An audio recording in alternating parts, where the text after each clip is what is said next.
আল্লাহু আকবার, আল্লাহু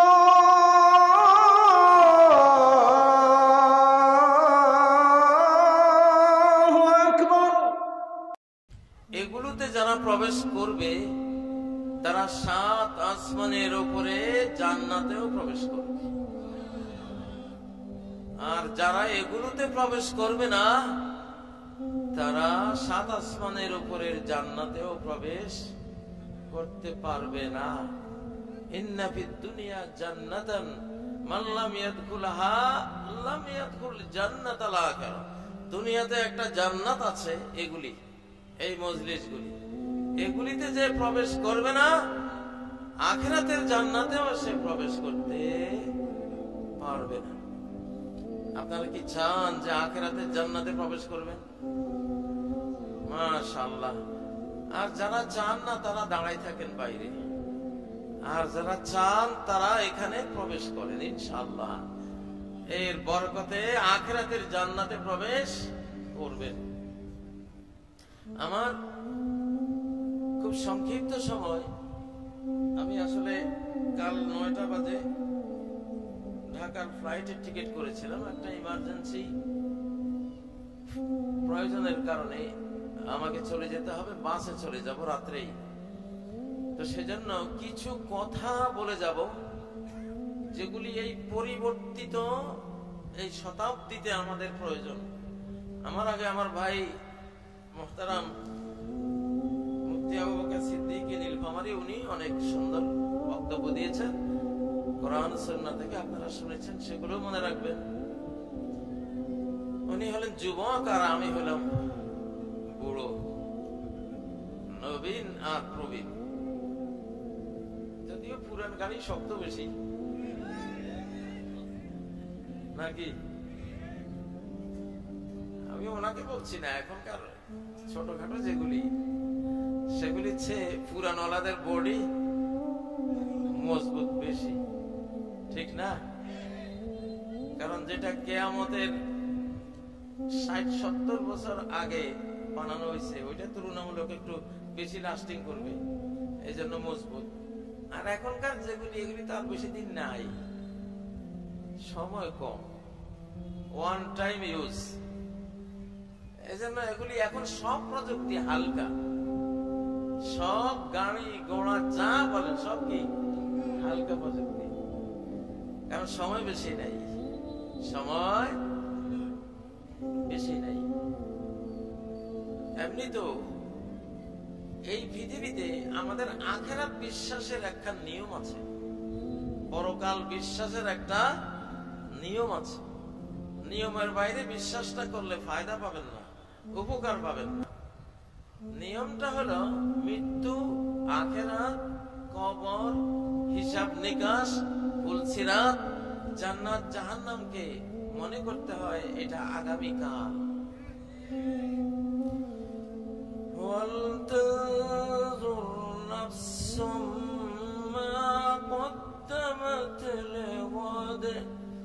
প্রত্যেক মানুষ যাতে নজর দেয়, দৃষ্টি দেয়, দেখে নেয় যে আগামীকালের জন্য সে কি করেছে। জাগলে সকাল, না জাগলে পরকাল।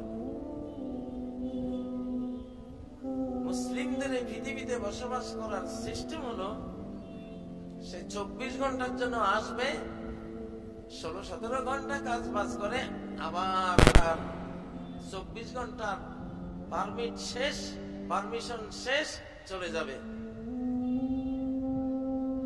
ঘুমের ঘরে সে আল্লাহর আরশের নিচে গিয়ে আল্লাহকে সেজদা দেয়। যদি ওযু করে ঘুমায়, ফাইন বাতা তাহিরান সাজাদা তাহাতাল আরশ, পাক পবিত্র হয়ে ঘুমালে আল্লাহর আরশের নিচে সেজদা দেওয়ার মর্যাদা পায়। আর ওযু করে যদি না ঘুমায়, সাজাদা বাইদান আনিল আরশ, আল্লাহর আরশ থেকে একটু দূরে গিয়ে সেজদা দেয়। কারা কারা চান আল্লাহর আরশের নিচে গিয়ে সেজদা দিবেন? মাশাআল্লাহ। সময় তো বেশি নাই, সময় বেশি নাই, কাজে লাগাতে হবে। তো কাফিরদের নিয়ম হলো ইন্নাহুম ইয়ারাউনাহু বাঈদ, পরকালকে বাঈদা, কত দূর, বহু দূর মনে করে। দূর মনে করতে করতে হঠাৎ করে মরে যায় ফেরাউনের মতো। হায় হায় কি করলাম, ঠিক না? হ্যাঁ, তা আমাদের এটা আখিরাতের শতাব্দী। 2024-এর মধ্যে 5ই আগস্ট বাংলাদেশে যে পরিবর্তন হয়েছে, এতে সারা পৃথিবী পরিবর্তন হয়েছে, গোটা শতাব্দী পরিবর্তন হয়েছে। বিগত শতাব্দী ছিল শয়তানের শতাব্দী। কেন শয়তানের শতাব্দী? 1924 সালে আল্লাহর কোরআনকে তুরস্কের পার্লামেন্ট থেকে বিদায় দেওয়ার মাধ্যমে গোটা পৃথিবী থেকে কোরআনের শাসন বিদায় হয়েছে। কোরআনের শাসন বিদায় হয়ে গিয়েছিল। তো কোরআন না থাকলে কি থাকে? শয়তান। কোরআন না থাকলে কি থাকে? শয়তান থাকে। তো সেই শয়তানরা চালিয়েছে বিগত শতাব্দী। তো এই উম্মত 1 শতাব্দীর বেশি ঘুমিয়ে থাকে না, পতন অবস্থায় থাকে না। 100 বছর পরে জাগবেই তারা। আল্লাহু আকবার। আমি অনেক ওয়াজ করে রাখছি, ইউটিউবে দেখবেন। তো সেটা জেগে গেছি আমরা 2024-এর 5ই আগস্ট। এখন ধীরে ধীরে সব পরিবর্তন হয়ে যাবে ইনশাআল্লাহ। প্রথম নেতা পরিবর্তন হবে। কি পরিবর্তন? নেতা পরিবর্তন হবে। এই উম্মতের নেতা 100 বছর আগে নেতা জানতো মানুষ কাদেরকে, সর্দার সাইয়েদ কাদেরকে মনে করত। তাদের কথা আমরা প্রতি সালাতে, প্রতি আত্তাহিয়াতুর বৈঠকে তাদের নাম নিয়ে নিয়ে আমরা বলি। নেতা চিনেন? কোন নেতার কথা আত্তাহিয়াতু দুরূদ শরীফে পড়েন? আল্লাহুম্মা সাল্লি আলা মুহাম্মাদ, আল্লাহু আকবার, ওয়া আলা আলি মুহাম্মাদ। আমাদের নেতাকে, রাসূলকে, নবীকে, শাফাআতকারীকে আখিরাতে। আল্লাহু আকবার। কোন নেতার মাধ্যমে বিশ্ব শান্তির আল কোরআন পেয়েছি? মুহাম্মদ সাল্লাল্লাহু আলাইহি সাল্লামের মাধ্যমে পেয়েছি। মুহাম্মদ আর আলে মুহাম্মদ হলো আমাদের নেতা। আর হলো আল্লাহুম্মা সাল্লি আলা ইব্রাহিম ওয়া আলা আলি ইব্রাহিম, ঠিক না? ইব্রাহিম, আলে ইব্রাহিম, ইনারা আমাদের নেতা। বিগত শতাব্দীতে হারিয়ে গেছিল, ওনাদের জায়গা দখল করেছে বিভিন্ন টাইপের নেতারা, ঠিক না? এইবার ওনারা, ওনাদের বংশে সন্তানরা গোটা মুসলিম জাহান সহ সারা পৃথিবীর নেতৃত্বে আসতেছে ইনশাআল্লাহ। এবং তাদের ফলোয়াররা। আলে মুহাম্মদ বলতে কারা? কুল্লু মুমিনিন তাকি, প্রত্যেক মুত্তাকি ইমানদার মুহাম্মদ সাল্লাল্লাহু আলাইহি ওয়াসাল্লামের পরিবারের সদস্য। আর ওনার ব্লাডের যারা, তারা তো আছেই। সুবহানাল্লাহ। তাহলে নেতার পরিবর্তন হয়ে যাবে ধীরে ধীরে। মাহদী, উনি তো হাসান হুসাইনের পুত্র, নবীজির কন্যা হযরত ফাতেমা। হযরত ফাতেমার কয় ছেলে? 2 ছেলে, হাসান আর হুসাইন রাদিয়াল্লাহু তাআলা আনহুমা। কারবালার প্রান্তরে নবী সাল্লাল্লাহু আলাইহি সাল্লামের 17 জন সন্তানকে জবাই করা হয়েছে। আপনারা তো জানেন শুধু হযরত হুসাইনের কথা।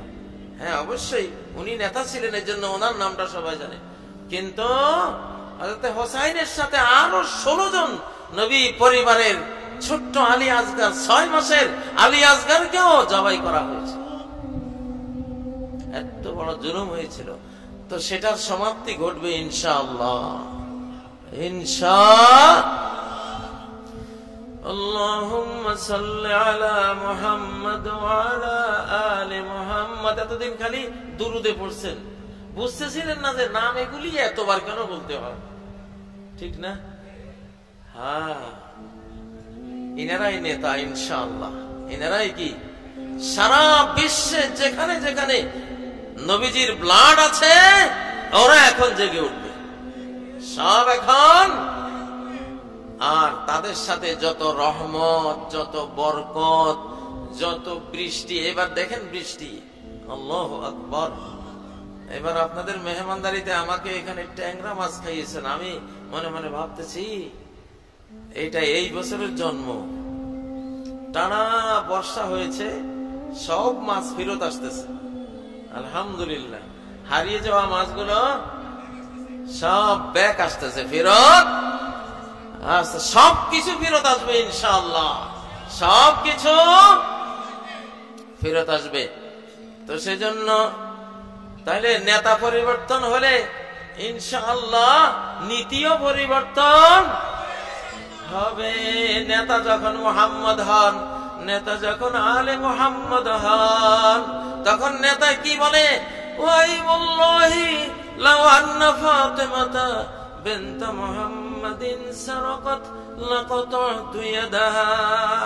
আল্লাহর কসম, মুহাম্মাদের কন্যা ফাতেমা যদি চুরি করে, আমি মুহাম্মদ ফাতেমার হাত কেটে দেব আমি। নীতির শাসন, কিসের? নীতির শাসন। আর আমাদের যুগে হইল ধরা পড়লে বড় নেতার ছেলে হইলে আস্তে পিছনের দুয়ার দিয়া পার করে দেয়, ঠিক না? আর দুর্বলের ফলাফল হলে ধর ওরে বালা করে, ঠিক না? গত শতাব্দীতে আমাদেরকে বাঁধছিল, একদিন দেখি যে পিস মোড়া পিছে দিয়ে বাঁধা আমাদেরকে নিয়েছিল গরু ছাগলের মতো। গরু ছাগলও মানুষ পিছে দিয়ে বাঁধে না, আমাকেও এইভাবে নিয়েছিল। মনে মনে ভাবতাম, চান্দুরা তোকে এই দিন শেষ হয়ে যাবে, শেষ। ওদের এখন দুর্দিন। 5ই আগস্ট থেকে ভারতের দুর্দিন শুরু। বাংলাদেশে যত খুনি, গুম এবং হত্যাকারী, অত্যাচারকারী, তাদের দুর্দিন শুরু। আর যত মজলুম, যত নিষ্পেষিত, যত নির্যাতিত, তাদের সুদিন শুরু। ইনশাআল্লাহ আমাদের এই সুদিন চলবে হযরত ঈসা আলাইহিস সালাম পর্যন্ত ইনশাআল্লাহ, আর থামাথামি নাই। আর ওদের দুর্দিন চলবে সেই হযরত ঈসা আলাইহিস সালাম পর্যন্ত, আর কোনো মুক্তি তাদের নাই। লিনুযীকাহুম আযাবাল খিজি ফিল হায়াতিদ দুনিয়া। আল্লাহ বলেন, আমি তাদেরকে লাঞ্ছনার শাস্তি ভোগ করাবো এই পৃথিবীর জীবনে। আরেক আয়াতে বলেন, ফি ইয়াউমিন নাহসিম মুস্তামির, এক অব্যাহত অনিশেষ অশুভ দিনে, অমঙ্গলের দিনে আমি ধরেছি। এই ধরার পরে তার জীবনে আর কোনো মঙ্গল নাই। ফেরাউনকে যে আল্লাহ ধরেছেন, সে যে অশুভ অমঙ্গল শুরু হয়েছে, শেষ হয়েছে? শেষ হয় নাই, এখনো শেষ হবে না।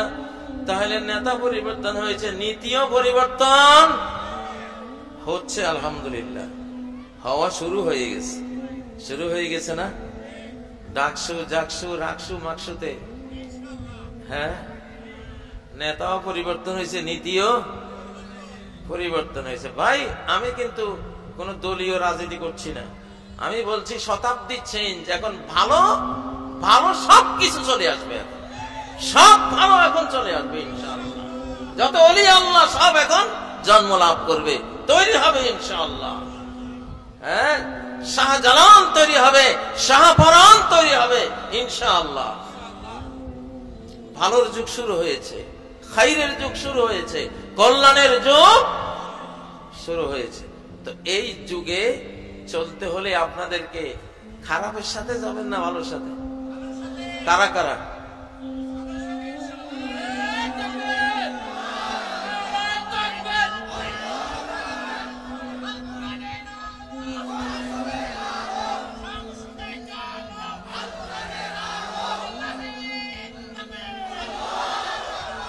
এখন ভালোর সাথে যাইবেন, এটা তো ওয়াদা করেছেন।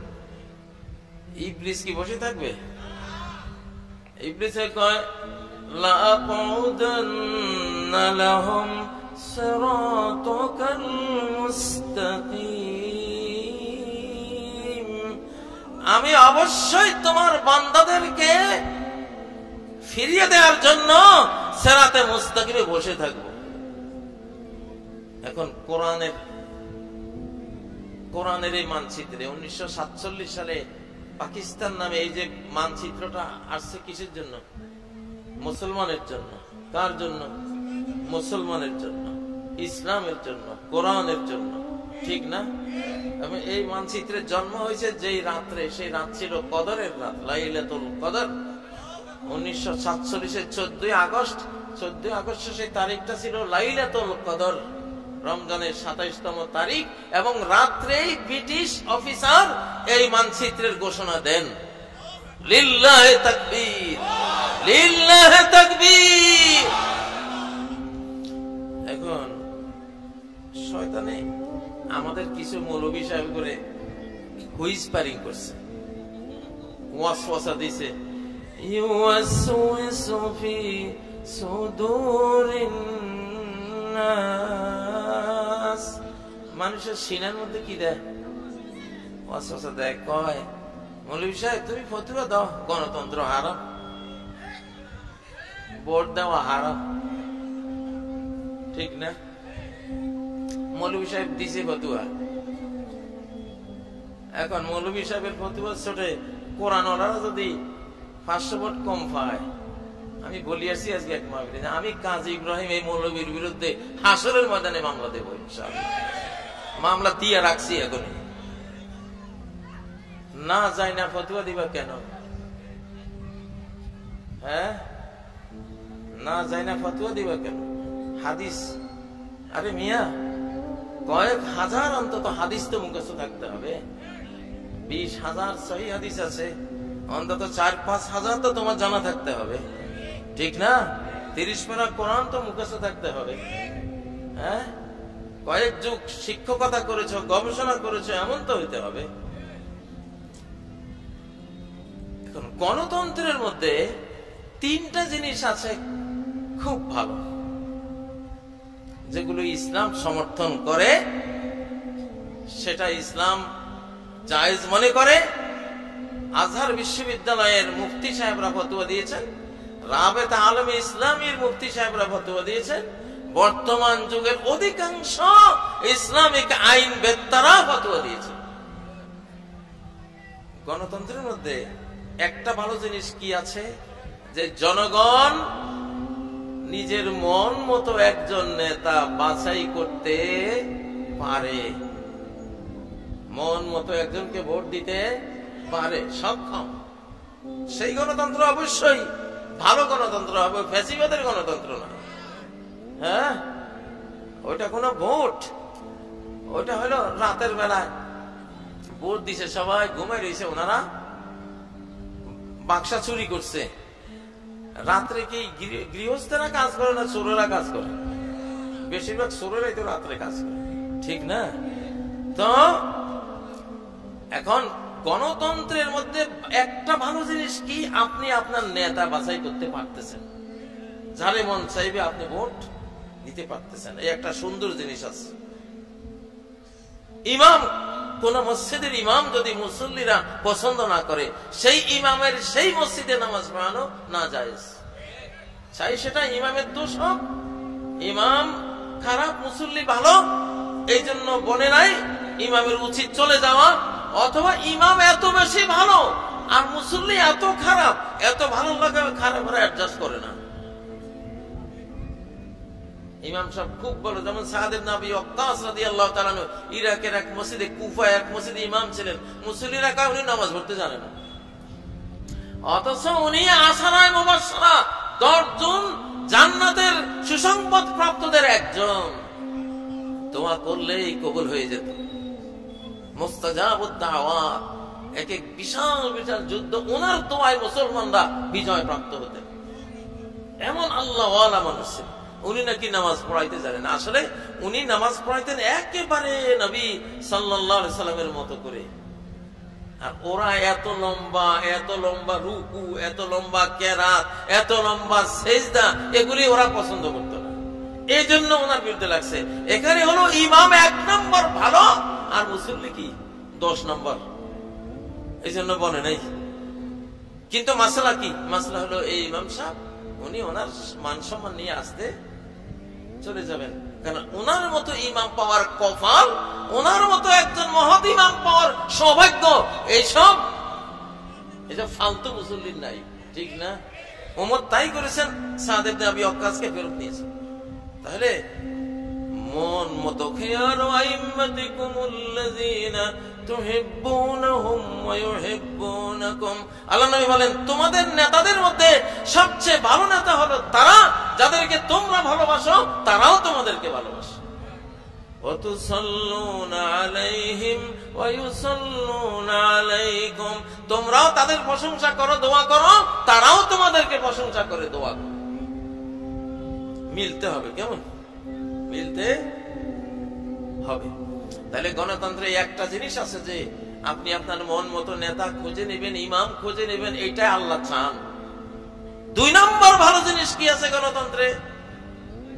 গণতন্ত্রে ভালো জিনিস আছে, আপনি আপনার নেতাকে জবাবদিহিতার কাঠ গড়ায় আনতে সক্ষম। একটা ভোট হবে 5 বছর পরে, জেনুইন ভোট হবে, নেতা ভয় অস্থির যে চুরি করলে, গম চুরি করলে 5 বছর পরে খেদাই দিব, ঠিক না?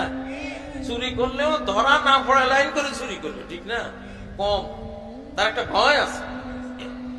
আজকে এক ওয়াজে এটা বলে আসছিলাম, আপনাদেরকে বলছি। হযরত ওমর খুতবা দিতে দাঁড়িয়েছেন, এক সাধারণ কাতারের মানুষ বলল, ওমর তোমার গায়ে যে জামা, যে কাপড় দিয়ে বানিয়েছো, এইরকম এক টুকরো কাপড় তো আমিও পেয়েছি ভাগে, আমার তো একটা জামা হয় নাই, তোমার কিভাবে হলো? তুমি কি আত্মসাৎ করেছো? আব্দুল্লাহ ইবনে ওমর, ওমরের ছেলে ছিল পাশে, উনি বললেন, না না, আমি তো এক টুকরা পেয়েছি আপনার মতো।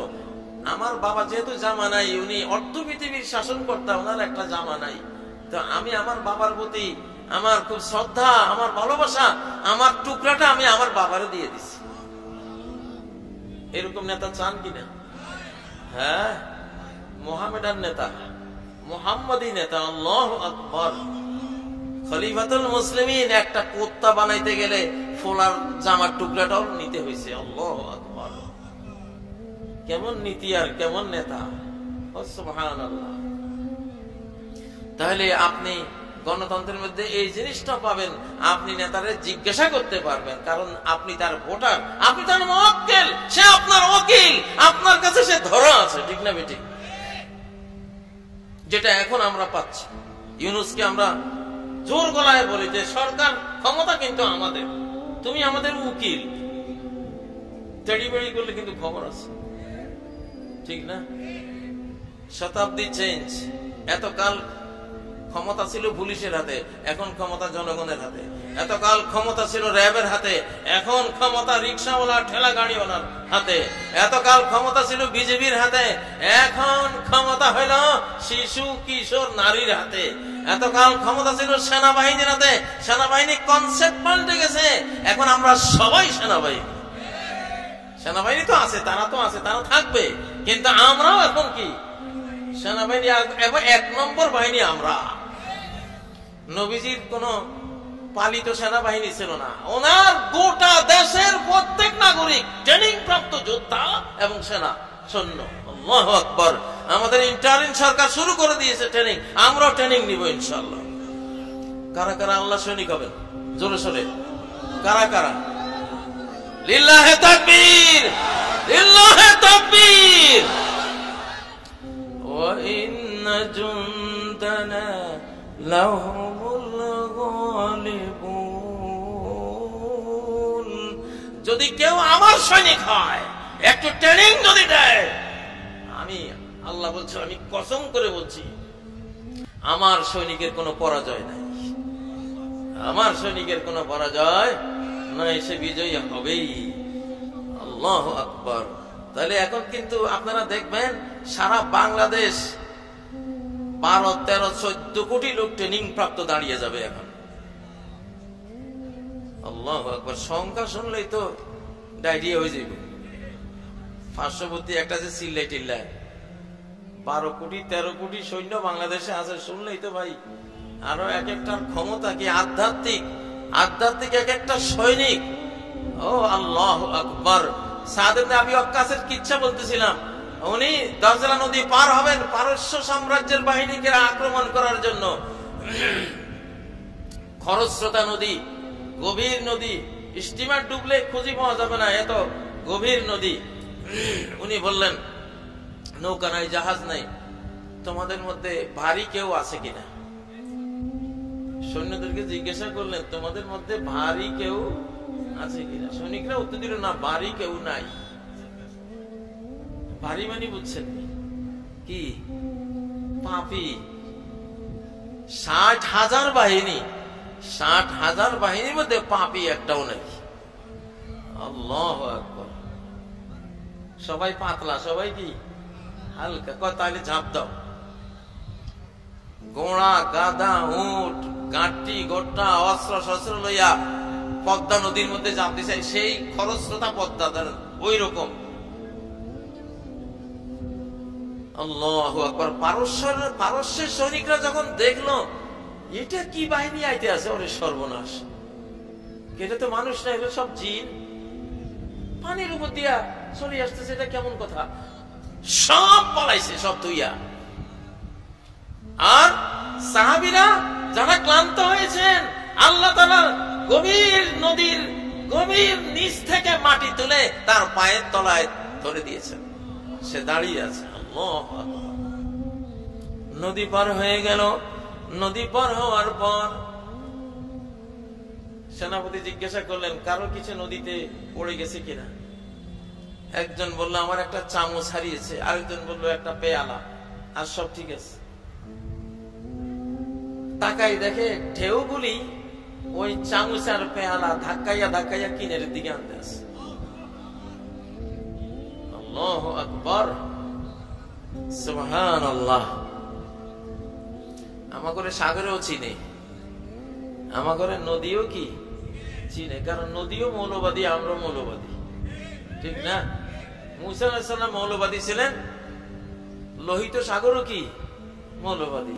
এই জন্য ওনাকে চিনতে পারছে, চিন্না 12টা বিশ্ব রোড বানাই দিছে এক লাঠির বাড়িতে, ঠিক না? উনি পার হয়ে গেলেন। আর সেকুলার ছিল ফেরাউন। তুই আয়, তো সেকুলারের গোষ্ঠী কি নাই আজকে? সেকুলার হইবেন নি কেউ? সেকুলারের পক্ষে ভোট দিবেন নি কেউ? ভাই এত কাল দিচ্ছেন শয়তানের শতাব্দীতে, আল্লাহ হয়তো আপনারা ধরেন নাই, এখন ঠাট ধরি ফেলাইবে একেবারে। কোন আর দেরি টেরি নাই, হাইপারসনিক গতিতে ধরা খাইবে। এখন কোরআনের বক্স, কিসের বক্স? কোরআনের। তাহলে গণতন্ত্রের মধ্যে নেতাকে ধরার একটা সিস্টেম আছে, নেতা নির্বাচন মনোনয়নের একটা সিস্টেম আছে। গণতন্ত্রের মধ্যে আরেকটা জিনিস আছে, জুলুম অত্যাচার রুখে দেওয়ার একটা ব্যবস্থা আছে। জনগণ দাঁড়াই গেলে, বিস্ফোরণ শুরু হলে, সাইক্লোন শুরু হলে সরকার হেলিকপ্টারে করে পালায়, ঠিক না? বাংলাদেশ আমরা লিড দিয়েছি, শ্রীলঙ্কায় পালিয়েছে, সিরিয়ায় পালিয়েছে, তারপরে আরো পালাবে ইনশাআল্লাহ। আমাদের আশপাশেও রেডি হচ্ছে, পালানোর সিস্টেম তৈরি হচ্ছে। তাহলে গণতন্ত্রের এই 3টা গুণ তো ভালো গুণ। তা আপনি যে কইলেন গণতন্ত্র হারাম, তাতে আপনি 3টা ভালো জিনিসের হারাম করে দিলেন, ঠিক না? 3টা ভালো সুন্দর জিনিসকে কেন হারাম করলেন? আচ্ছা, এটা ঠিক করেন নাই। শুধু গণতন্ত্রে একটা জিনিস খারাপ হবে, খুব খারাপ, সেটা কি? আপনি কোরআন ওয়ালারে ভোট দেন নাই, ভোট দিচ্ছেন সেকুলার ওয়ালারে। তো ভুলটা তো আপনি করছেন, এটা তো গণতন্ত্রের দোষ না, দোষ হলো আপনার। আপনি সেকুলার ওয়ালারে ভোট দিচ্ছেন, সে ভোট পাইয়া নেতা হইয়া এমপি মন্ত্রী হইয়া আল্লাহর কোরআন বাদ দিয়া, বিসমিল্লাহ বাদ দিয়া, নিজের মন গড়া ওই যে শয়তান থেকে ধার নেয়া, হিন্দু বৌদ্ধ খ্রিস্টান ইত্যাদি থেকে ধার নেয়া, যা পারছে মুসলমানদের উপরে চাপাই দিছে, ঠিক না? এইটা হলো গণতন্ত্রের খারাপ।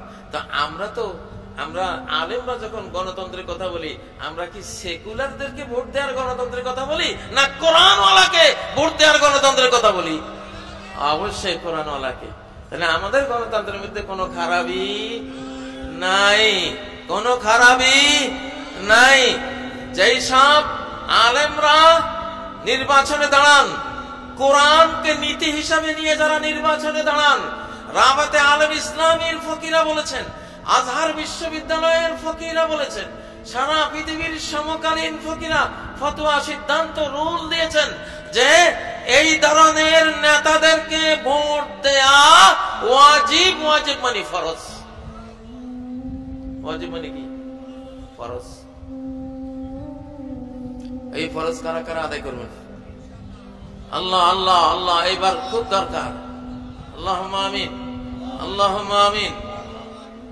47 থেকে আল্লাহর কোরআন বেজার, আমার জন্য দেশটা নিলি, আমারে ভোট দিলি না। এইবার এমন ভোট দেয়া দিবেন আল্লাহু আকবার, যেন অন্য বক্স সব খালি হয়ে যায়, কোরআনের বক্স সব ভরে টইটম্বুর হয়ে যায়, পরিপূর্ণ হয়ে যায় ইনশাআল্লাহ। লিল্লাহে তাকবীর, লিল্লাহে তাকবীর। ও ভাইরা,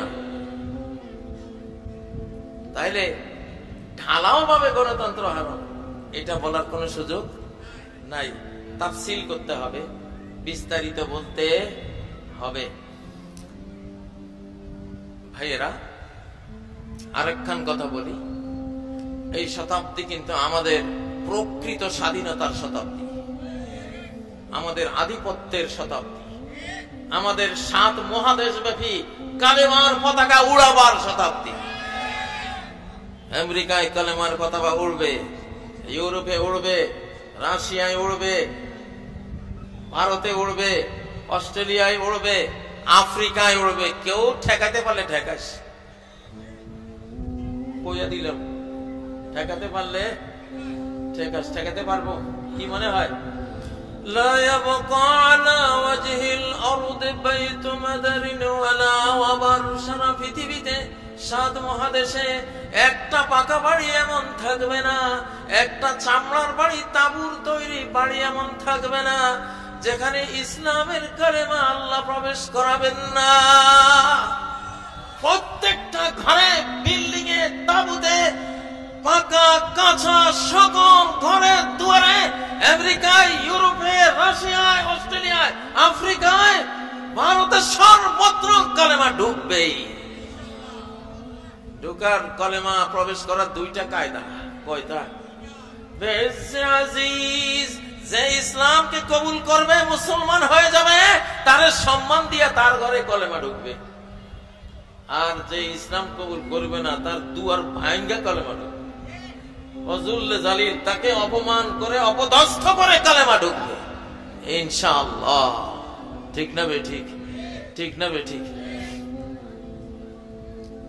বিগত ফ্যাসিবাদের আমলে ফ্যাসিবাদীরা আমাদের সকল প্রাইমারি স্কুল থেকে, হাই স্কুল থেকে, কলেজ থেকে, বিশ্ববিদ্যালয় থেকে আল্লাহ রাসূলের নাম, ইসলামের নাম, ইসলামিক প্রবন্ধ, ইসলামিক লেখকদের কবিতা কিচ্ছু রাখে নাই, সব বিতাড়িত করছে। করছে কিনা? আল্লাহ কয়, রাখ রে বান্দা, তুই স্কুল, কলেজ, বিশ্ববিদ্যালয়ে আমার নাম, আমার নবীর নাম, কোরআনের আয়াত মুছে দিছ, আমি এইটা দিয়া কাম করব। কি দিয়া? টিকটক। কি দিয়া? এইটাই এখন ঢাকা বিশ্ববিদ্যালয়, রাজশাহী বিশ্ববিদ্যালয়, এটা এখন ক্যামব্রিজ এডেক্সেল, এটা এখন মদিনা বিশ্ববিদ্যালয়, সব পাওয়া যায়। খালি টিপ দিলেই একটা রিক্সাওয়ালা যদি মনে করে যে একটা বিষয় আমি 500 আয়াত আমি খুঁজে বের করব, খালি জায়গা মতো ব্রাউজটা করতে পারলে দেখে গেল যে সব হাজির। সুবহানাল্লাহ, ঠিক না? টিকটকের এই ফলাফল গুলি রে, তলে তলে আল্লাহ তাআলা এমন একখান কাজ করেছেন যেটা নবীজি 1450 বছর আগে বলে গেছেন, আবুসুল ইলমা ফি আখিরিজ জামান। আমার একখান জামানা আসবে আমার উম্মতের উপরে, শেষ জামানা, বড় ভয়াবহ জামানা, জটিল জামানা। শিক্ষা দীক্ষা সব স্কুল, কলেজ ইত্যাদি থেকে তুলে দিতে চাইবে। তো আল্লাহ তাআলা বলেন, তখন ব্যবস্থা আমি রব্বুল আলামিন স্বয়ং নেব, আমি ব্যবস্থা নেব। কি করব? জ্ঞানকে, এলেমকে, কোরআন হাদিসের জ্ঞানকে আমি লাইভ করে দেব, একেবারে বিশ্বব্যাপী। কি করে দেব? লাইভ করে দেব, ছড়িয়ে দেব। সুবহানাল্লাহ। আমি একটা প্রোগ্রাম করলে 100-500 কোটি মানুষ শুনতে চাইলে শুনতে পারে কিনা? এক আলেমে 500 কোটি মানুষের কাছে এক মুহূর্তে দাওয়াতের পয়গাম পৌঁছে দিতে পারে কিনা? 500 কোটি মানুষের দুয়ারে দুয়ারে দুয়ারে দুয়ারে গিয়া দাওয়াত তাবলীগ করলে তো আপনি 500 বছর হায়াত তো কুলাইতো না, কুলাইব? আর এখন 5 মিনিটে সম্ভব। কে করছে এটা? যেইটা দিয়া তোরা আমার দিন ধর্ম নষ্ট করেছিস, ওইটা দিয়েই দিন ধর্ম আমি তুলে আনবো। টিকটকের ফলাফান গুলি রে আল্লাহ তাআলা এমন তালিম দিছে, ছোট ছোট বাচ্চা। ওই যে সার্জিস ঢাকা বিশ্ববিদ্যালয়ের আঙ্গিনে বসে একদিন উর্দু একটা কবিতা কইতেছে, সোচতা হ্যায় कैसे कितने मासूम थे, क्या से क्या हो गया देखते देखते। সার্জিস কইতেছে, মানে সোচতা হ্যায়, আমি ভাবতেছি আহারে আমি কত নিষ্পাপ ছিলাম, কত পবিত্র ছিলাম, কত ভালো মানুষ ছিলাম। সিনেমা নাটক হাবি যাবি, এই যে প্রেম হাবি যাবি, এগুলি করে কি নষ্ট যে হলাম। হ্যাঁ, কিতনে মাসুম থে, क्या से क्या हो गया देखते देखते, কি থেকে কি হয়ে গেল দেখতে দেখতে। আফসোস, দুঃখ করছে, দুঃখ করে এগুলি ফেরত আসছে। ওই যে সার্জিসে একটা মেয়েকে বিয়ে করছে, দেখবেন কি বোরকা, আল্লাহু আকবার, কি বোরকা, কি শালীন ড্রেস। দোয়া করেন আল্লাহ তাদের বরকত দেন। ঠিক না বে ঠিক? আল্লাহর সাথে পারবা? তুমি তুমি বিশ্ববিদ্যালয় থেকে, কলেজ থেকে, হাই স্কুল থেকে, প্রাইমারি থেকে আল্লাহর নাম মুছে দিছ।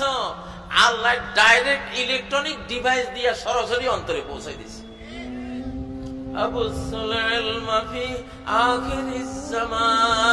শেষ জামানায় যেহেতু জ্ঞান শিখতে দেবে না, বিদ্যালয় শিখতে দেবে না, পুলিশ গিয়ে, আমরা একটা ইসলামী বই কোন বিদ্যালয়ে সিলেবাস করেছি, পুলিশ গিয়ে অ্যারেস্ট করে নিয়ে গেছে। সাইদি সাহেবের ওয়াজ শুনতেছে আমার লালমনিরহাট ফাতেমাতুজ জাহরা মহিলা মাদ্রাসা, বিশাল মাদ্রাসা, ওখানে ওরা সাইদি সাহেব ওয়াজ শুনে। হঠাৎ ওসি সাহেব এসে রাত গভীরে কম্পিউটার সুদ্ধা নিয়ে গেছে। সাইদি সাহেবের ওয়াজ সবগুলিরে বন্দি করবে। সাইদি সাহেবের ওয়াজ কেন শোনে? কিন্তু আল্লাহ রাখে, আল্লাহ মারে কে? সারা রাত চেষ্টা করছে সাইদি সাহেবের ওয়াজ বাহির করতে, পারেই নেই, পারেই নেই। প্রিন্সিপাল সাহেব বলতেছে, আমি তো ভয় অস্থির, আমি তো জানি সাইদি সাহেবের ওয়াজ আমরা ডেইলি শুনি, ভিতরে আছে, কিন্তু আল্লাহ তাআলা সিল মারে দিছে, জ্যামিং সৃষ্টি করে দিছে। জ্যামার আসেনি আল্লাহর কাছে। সূরা ইয়াসিনের প্রথম 9 আয়াত হলো জ্যামার আয়াত। যে কোনো শত্রুর ভিতর দিয়ে চলে যাবেন এই 9 আয়াত পড়ে, ও দেখবেই না আপনারে, বুঝেন না? দেখবে না। সারা রাত খুঁজে পায় নাই, কম্পিউটার পরে সকালে দিয়ে গেছে, কয় না আসলে আমরা ভুল বুঝছি। ফলাফল তো আশ্চর্য, প্রিন্সিপাল শিকুর আশ্চর্য, কি কয় এলো। তো পুলিশ চলে গেছেন, ওরা খালি বিসমিল্লাহ পড়ে কম্পিউটারটা অন করার সাথে সাথে সাইদি সাহেবের ওয়াজ। আল্লাহু আকবার। জাআলনা বাইনাকা ওয়া বাইনাল্লাযীনা লা ইউমিনুনা বিল আখিরাহ। তুমি যখন কোরআন পড়ো, তোমার মধ্যে আর আখিরাত অবিশ্বাসী বেঈমানদের মধ্যে আমি কি করি? হিজাবাম মাসতুরা, একটা অদৃশ্য প্রাচীর আমি আল্লাহ নির্মাণ করে দেই, ওরা দেখে না, দেখবে না। আল্লাহু আকবার। ও ভাইয়েরা, তো তারা ইসলামী জ্ঞান, মাসালা মাসাইল, আকীদা সব উচ্ছেদ করছে, কিন্তু উচ্ছেদ হয়েছে? আল্লাহ তাআলা এই মোবাইল দিয়ে শিখিয়ে দিচ্ছে, কম্পিউটার দিয়া শিখিয়ে দিচ্ছে। ফলাফল খারাপ কয় না, ভালো দেখতে গেলে কিছু খারাপ দৃশ্য আসে, আবার খারাপ দেখতে গেলেও কিছু ভালো আসে। তো দেখি না, দেখতে দেখতে মজা লাগছে। বাংলাদেশে তো বক্তার অভাব নাই, ওয়াজের অভাব নাই মিডিয়াতে, আলহামদুলিল্লাহ, তাই না? সে আজহারি, নতুন প্রজন্মের আজহারিদের ওয়াজ, নতুন প্রজন্মের আমির হামজাদের ওয়াজ, বুড়া প্রজন্মের আমাদের ওয়াজ, কোনো অভাব আছে? আলহামদুলিল্লাহ। এগুলি শুনতে শুনতে শুনতে গোটা বাংলাদেশ এখন ওই ভারতের মোদি কা হাই মাতাম, হাই মাতাম, কি করলাম, কত সব কোটি টাকা খরচ করলাম, সব বেকার গেল, সব কি বেকার গেল। ঠিক না বে ঠিক? ঠিক না বে ঠিক? আল্লাহ পারেন কিনা? ও ভাই, শতাব্দী পরিবর্তন হয়েছে, তাহলে কি বলছি? নেতা পরিবর্তন হচ্ছে, নীতি পরিবর্তন হচ্ছে সেনাবাহিনীর ধারণা, কনসেপ্ট পরিবর্তন হচ্ছে। এইবারের স্বাধীনতার ঘোষণা কিন্তু আমি দিয়েছিলাম। আমাকে গ্রেফতার করতে গেছেন, আমি বলেছিলাম স্বাধীন বাংলাদেশ জিন্দাবাদ। ঠিক না? ঠিক না? তো আমি যে জিন্দাবাদ দিয়েছিলাম, এই স্বাধীনতা কি একদিন চিৎকার দিছি আর স্বাধীনতা কি সুরক্ষিত হয়ে যাবে? নাকি এটা যতদিন আমরা থাকবো স্বাধীনতার উপরে আমাদেরকে সবসময় ঝাঁঝালো, জোরালো, আগ্নেয়গিরির মতো বক্তব্য দিতে হবে স্বাধীনতার পক্ষে? লাগবে কিনা? লাগবে। এই জন্য আমি একটা কাজ করতেছি, যে মজলিসে যাই একজনের হাতে কমপক্ষে স্বাধীনতার বাইয়ত নেই, যে যদি দরকার হয় এই দেশের স্বাধীনতার উপরে কেউ যদি আক্রমণ করে, জীবন দিয়ে, সম্পদ দিয়ে, সর্বস্ব উজাড় করে এই মাতৃভূমিকে, মায়ের ভূমিকে, আমাদের ছেলে মেয়ের ভূমিকে, আমাদের সেজদার এই ভূমিকে আমরা রক্ষা করব ইনশাআল্লাহ। কারা কারা রাজি আছেন? লিল্লাহি তাকবীর। প্রিয় ভাইরা আমার, আসলে আমি একজন হাত দেবেন শুধু আমার কাছে, একজন, এখান থেকে বা যেখান থেকে একজন হাত দেবেন, একজন। আসো বাবা, আসো। আমি একজনকে বায়ত দিলাম, আপনাদের সবার হয়ে গেল।